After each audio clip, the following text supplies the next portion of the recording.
Hello, my name is Evgeniy Dyabin, and I can't make realistic animation. Especially if it's action animation. Maybe some gifted people can do it, but I'm not one of them. I remember watching Jackie Chan's stunts, parkour stunts, etc., and thinking that it would be great to make action sequences like that using software only. Many years ago, I tried to make a basic flip in Maya and spent a lot of time trying to find something like center of mass. I wanted to have a pivot point to rotate the character in the air.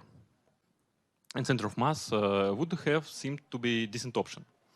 And I wanted to move this point along the parabola, the simplest trajectory of a thrown object. But these simple things are still nowhere to be found. Let alone complex ones like rotation, for example, when angular velocity depends on the pose of the character. In fact, I still can't make a basic flip in any 3D software. Then I learned that animators make animation approximately by hand or with the use of motion capture. And they mention nothing about laws of physics. Most animators think that there is a deep contradiction between art and physics, as if there are two ways only. You either make animation fully by hand, or it's fully procedural, in case if it's physics-based. I don't see that contradiction, and I'm going to tell you why. Take rendering, for example. An artist can draw a picture by hand, or they can use the means of contemporary unbiased physics-based renderers, for example.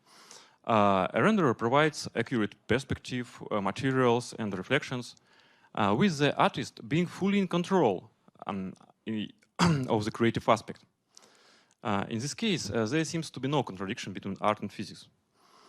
Furthermore, the physics aspect allows you to make the viewer believe what they see is real. I think that a creative task requires artistic concept, knowledge and skills, and routine work, a lot of routine work. Technology helps reduce routine work and lower knowledge and skills requirements. However, artistic concept remains completely up to the artist. More so, technology allows the artist to focus rather on artistic concept, also giving more control over the result, thus taking creative aspect onto the next level. Let's get back to animation, realistic animation to be realistic animation. Most animation courses focus on cartoon animation based on 12 Disney principles. Cartoon animation is no doubt cool and impressive and at its best nowadays.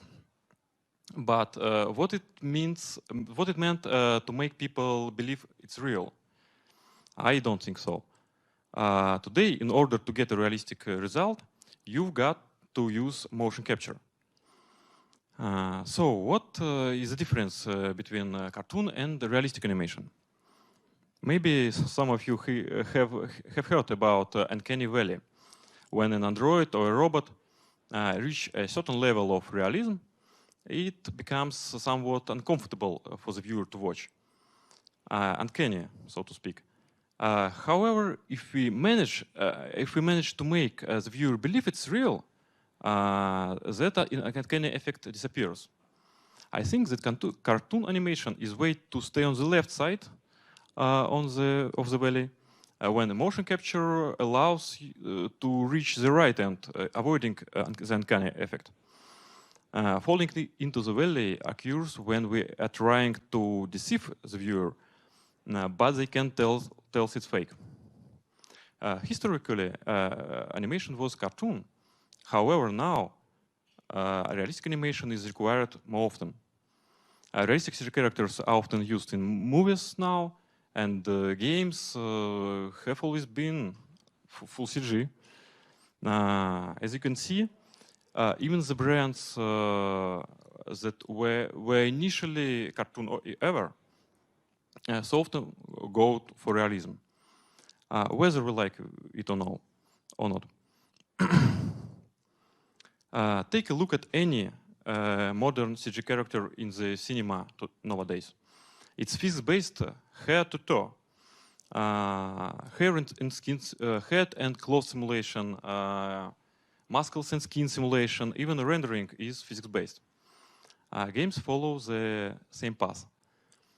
Only the body animations are still made by hand, like cartoons or using motion capture.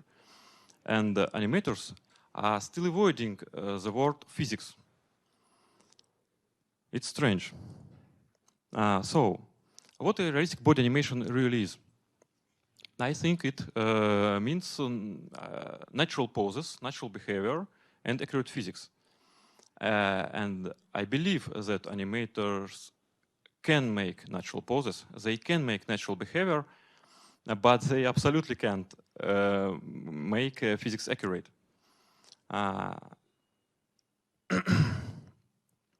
the fact that our human brain is very well aware of object motion physics and can easily recognize fake doesn't really help.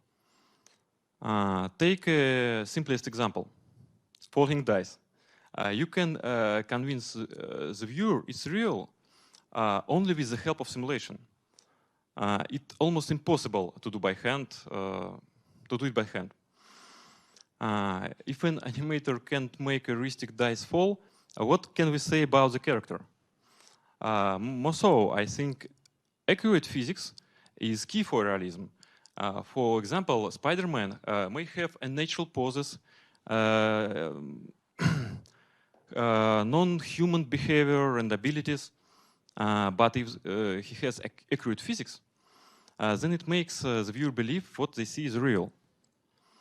Because of that, I think that reason mockup is so important for realism is not because it provides natural poses and behavior, rather because the actors being captured obey laws of physics. But what drawbacks does mockup have? I'm not even starting on issues like accuracy, cleaning up process, etc. I think mockup is becoming better and cheaper, and someday we can. It will be possible to achieve a great result without special suits and technical issues. Still, say we want a basic flip. Then we need to hire a stuntman who is able to do this flip. Same goes for kung fu, parkour, or complex action sequences. We end up hiring a number of skillful stuntmen, martial arts masters, as well as action sequences directors. And what if we want to animate a horse? Of course, we can make a special suit for it. But what if it's a dragon? A multi-legged monster, then it becomes an issue. Overall, an animator highly depends on stuntmen, props, horses, and has a number of limitations. It takes a lot of effort to achieve the desired result, and the number of iterations is very limited. As any alternative to mockup, we believe it to be physics-based animation.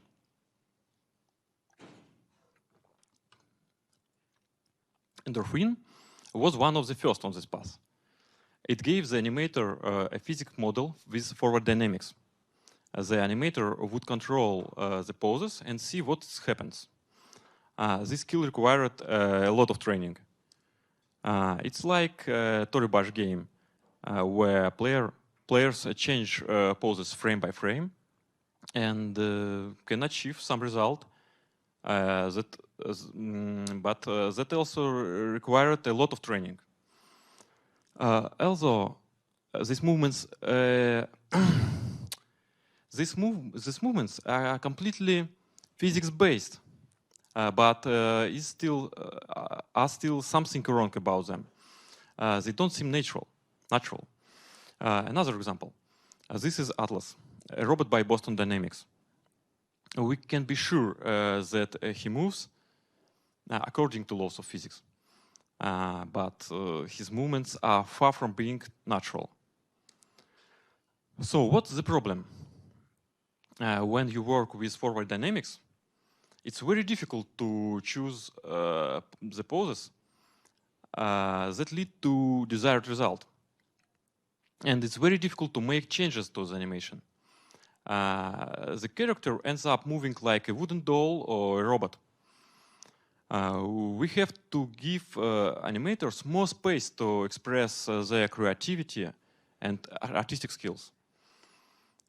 Usually artistic concept is defined by key poses, expressiveness of motion, and timing. Let's give the animator a possibility to make an expressive animation draft. Then we give the animator physics-based tools to make the animation physically accurate. But the end result has to be as close to the draft as possible. And of course, the animator should be able to change and improve the animation as much as he wants. This way, we see no contradiction between art and physics, and we believe that we are on the right track to achieve the believability. People are still needed. In our games, this approach has allowed us to make a lot of interesting and lifelike animations with the help of physics-based tools. Had we used Makeup, we would to hire dozens of martial arts masters and a lot of stuntmen who were able to unique tricks. But we managed to succeed without them. Now I'm giving the word to my colleague Alexander Grishanin, who will tell you more about the physics-based tools which helped us to achieve this result. Hello. So about the software. Cascadeur is our in-house project, a program for creating physics-based animation. We created it so we won't have to do lots and lots of motion capture. So what do you need to create physics-based animation? Well, obviously first you have to create, you have to have a physical model of your character. In our case, it consists of rigid bodies connected by joints. Generally, it's much like a ragdoll in a video game. Then, of course, you have the mesh and the bones, your skeleton that you actually want to animate. And this is actually imported into the Cascadeur. Then on top of that, we have our control rig. This is what the animator works with. It's made to easily control the body of the character. So here you see how using physics behind the update of the character, we can work with inverse kinematics. We can rotate the character. We can move any part of the character. And we can fix some parts so other parts won't affect them via the physics. Then you can change the pivot and rotate it around any point. Then the standard stuff like direction controllers and other stuff you have in any rig. And here you can see how the neighboring parts of the body are influenced via the parts we move. That's because of physics behind it. So between keys, body parts are interpolated as in any other animation software. And then after we have a draft of our animation ready, we can move on to correcting physics. And our main discovery here was that you don't have to control every tiny move of your character, and you don't need to think about how the body parts are connected. All you have to take into account is the main characteristics of the motion. So what are these main characteristics? First is the center of mass and its trajectory, the angular momentum, and forces at the fulcrum points. If you manage to make them accurate, then the motion overall will look like it's physically accurate too. So how can we make them physically accurate? Let's see. First, let's give the animators, first what we did actually was to give the animators a way to see physics behind the motion. To do this, we created some physical visualizers. So let's take a look at them and learn a bit about physics. The main characteristic, the main point, physical point of the character is the center of mass. We have a special controller that always tracks the position of the center of mass of the character, so you can see where it is located in any pose. It can be used for various reasons. For example, you can see by the projection of this point if the character can keep his balance. Then the next thing we have is the next thing you actually want to have in your animation is the smooth trajectory of the center of mass. So even if some body parts are moving fast and the character is performing sharp strikes, the center of mass should still move along a smooth trajectory. And the intuition behind this is that it's the most inertial part of the character, so it's hard to change the overall movement of the character. And that's why you can't change it fast. So if animator wants to make some sharp moves, it means that the motion has to be compensated by other parts, or that the motion, the speed must be transferred from one part of the body to another. We call the compensation and separation inside our studio. So, and the next thing you actually want to know is that when you have no fulcrum points, when the character is flying in midair, then the center of mass is only affected by gravity, and it moves along a ballistic trajectory. Even if the character is, for example, performing a kick. Next, the angular momentum. This is how we visualize it. The diameter of the ring represents the moment of inertia. And so the more compact the pose is, the smaller is the radius, and the more open, the larger. And the arrow represents the angular momentum. You can think about it like the energy of rotation. And this arrow can move around the ring, representing the overall rotation of the character. And the smaller the ring is, the faster will the arrow circle around it with the same value of the angular momentum. You probably noticed how an ice skater tightens their pose to rotate faster. And that's actually the tool. This tool helps you see this, how it's made, see the physics behind this, and control it. So then the angular momentum, it also cannot change instantly. Even if the character is performing some fast moves, the length of the arrow still has to change smoothly. But the radius can change pretty fast. So you see here how the character had to step forward to damp the rotation of the large sword he was handling.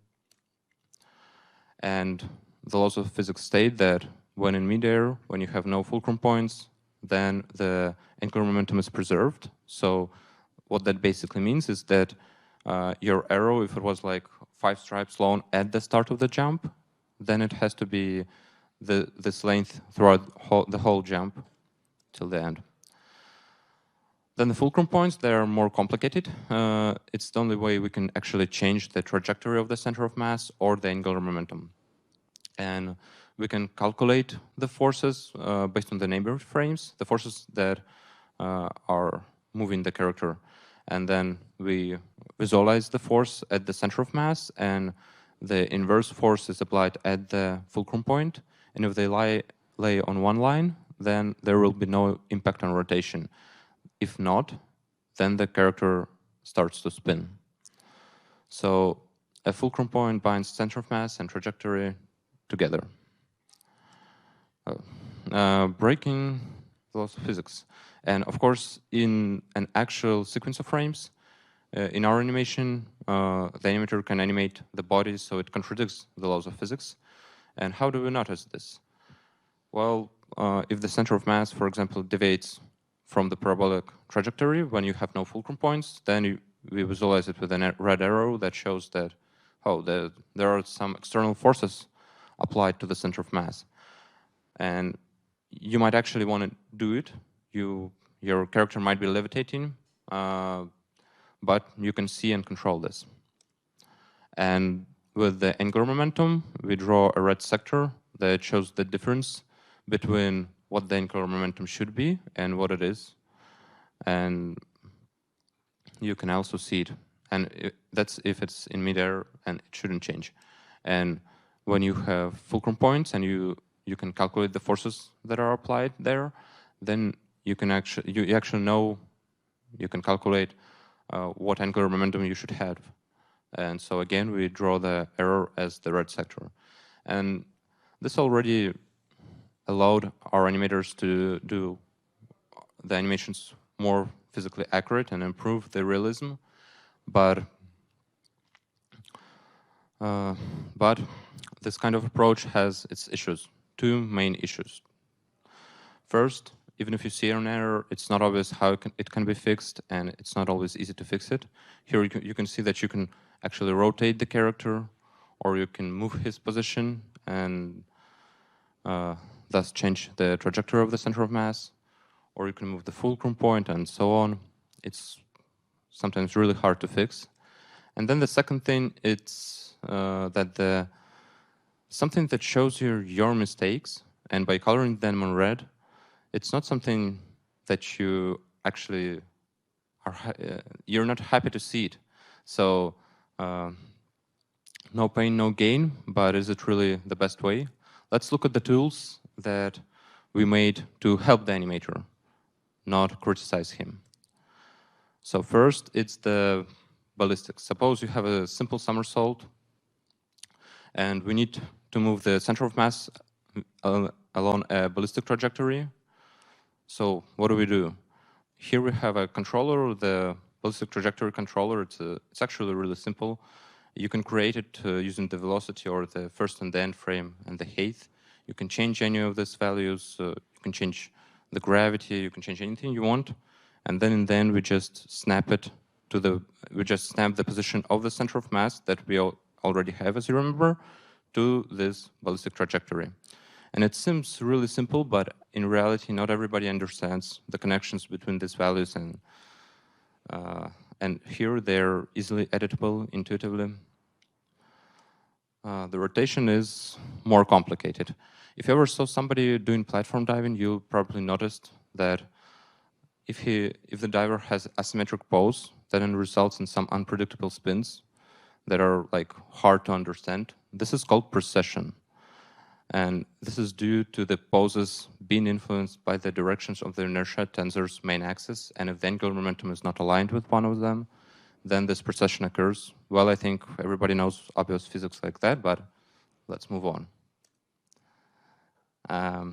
So how do we solve this? After we have a draft of our animation already, so the animator has to create it, the draft of, we know the poses in the animation.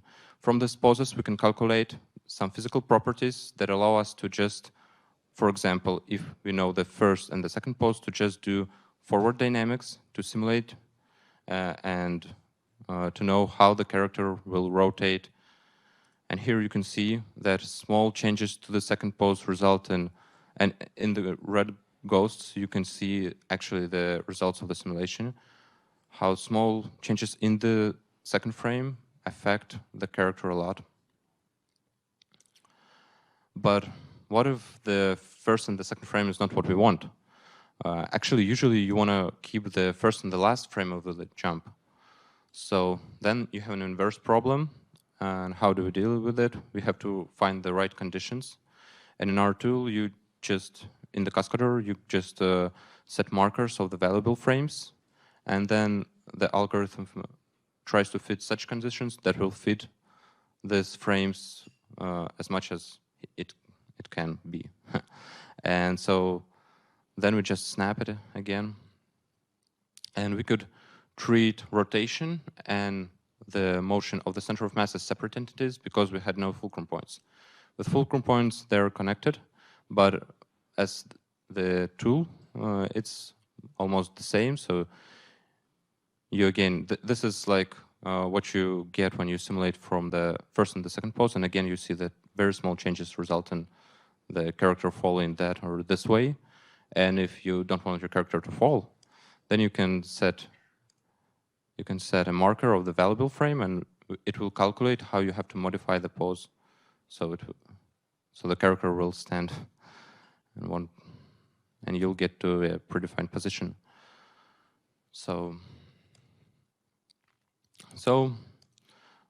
with tools like this, the animator can already achieve some realistic results without knowing the nuances of the connections between like rotational inertia, angular momentum, and so on, and achieve results like this.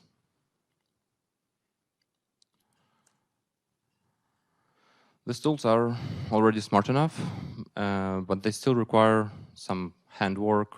So the animator has to put the fulcrum points, etc., and has to apply the tools, set the markers, and stuff like that. Can we go in further? This is what we hope to achieve someday. And it's binding together this heuristics with deep learning. We have hundreds of animations for our Shadowfy 3 game. And so we have some material for experiments.